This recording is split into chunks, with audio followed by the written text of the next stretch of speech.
graça e paz, espero que todos estejam bem. Nós estamos dando continuidade à série de estudos dos Evangelhos e hoje nós estamos no Evangelho de Mateus, capítulo de número 20. Mateus, capítulo número 20, eu quero dividir aqui essas histórias aqui, desde começando pela parábola, falando um pouquinho sobre recompensa, sobre generosidade e depois Jesus trabalhando a pedagogia do serviço na vida dos seus discípulos e certamente trabalha em nós até os dias de hoje.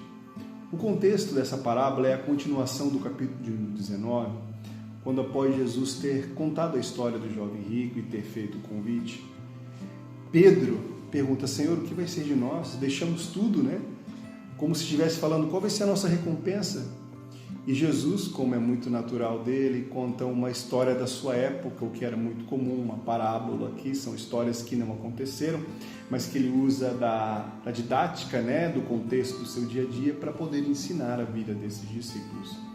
E em Mateus, capítulo de número 20, nós olhamos aqui a história da parábola conhecida como dos trabalhadores da vinha. Somente Mateus relata essa parábola. A parábola ela é muito fácil de se entender aqui. Um proprietário, ou seja, o termo grego proprietário significa um pai de família, o responsável pelo sustento. Ele saiu para procurar e foi nas praças, o que era muito comum. As pessoas queriam trabalhar e ficavam nas praças esperando quem poderia ir lá convocar, né, para trabalhar. E esse proprietário da vinha, ele convocou trabalhadores em horários diferentes durante o dia. Às 9, ao meio-dia, às 15 e às 17 horas. E eles trabalharam. Chegou no final do dia, o texto nos relata que o administrador, da vinha, recebeu a ordem desse proprietário, né, para que pudesse ir lá e acertar. Só que ele deveria pagar, começando de trás para frente. O valor que ele ia pagar significa, o texto nos fala que é 1 denário, o que significa que é uma moeda romana, da época, né, é uma moeda prata, ao que valeria aquela moeda, ela tinha representação de um dia de trabalho, de serviço.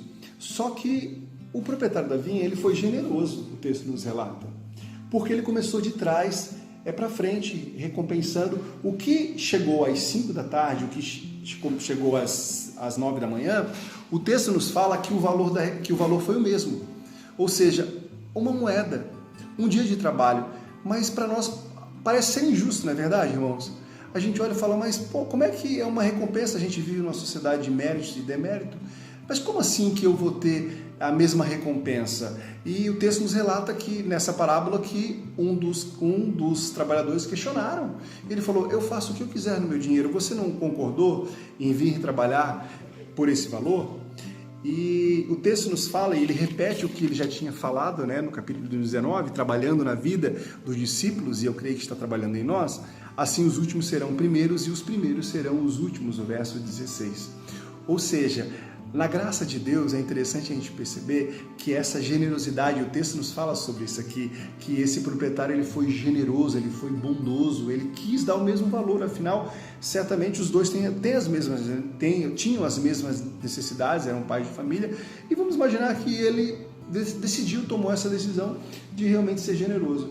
O que isso me ensina? O que ensinou a vida dos discípulos e o que nos ensina? Que no reino de Deus, a recompensa, né, ela é igual para todos. A gente não tem nenhum privilégio pelo fato de a gente ter chegado eu estou na igreja, eu já me converti, né, a Cristo, porque a igreja não transforma, é o Cristo da igreja que transforma.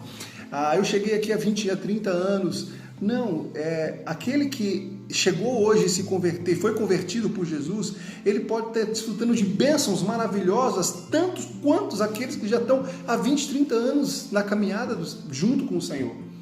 E eu gosto muito dessa expressão de graça generosa, de graça, de recompensa imerecida, esse mérito imerecido. E aqui nós nos lembramos do apóstolo Paulo, né, falando que não é por obras que a gente deve se gloriar, né?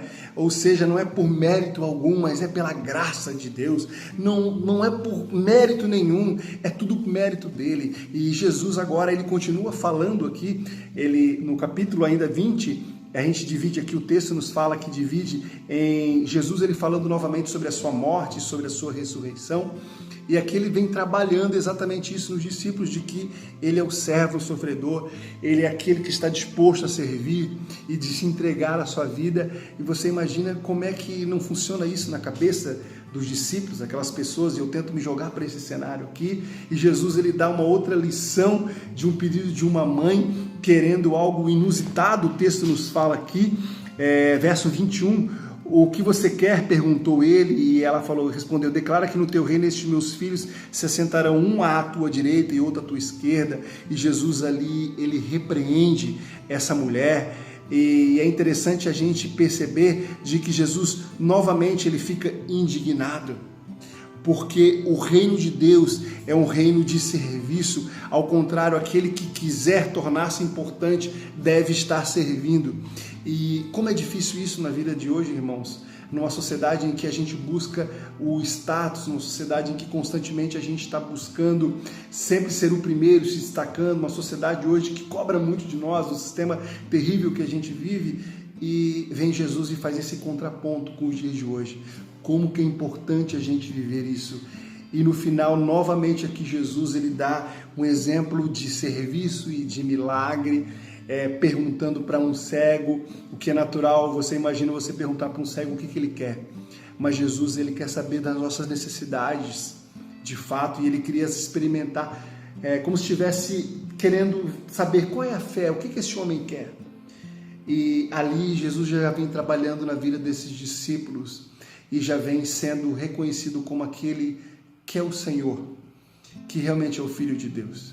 Irmãos, nós servimos a um Deus que Ele nos dá recompensa de igual modo a todos. E nós servimos a um Cristo que Ele se coloca como servo de todos.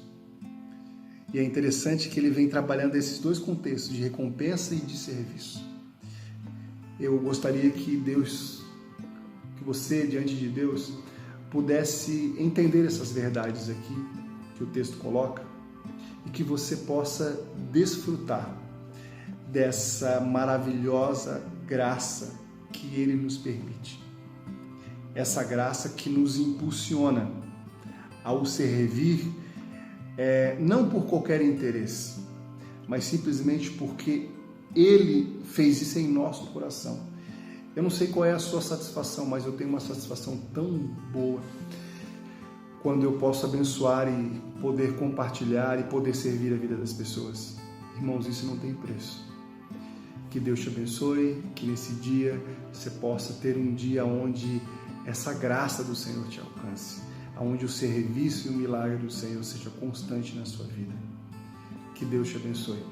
Um abraço.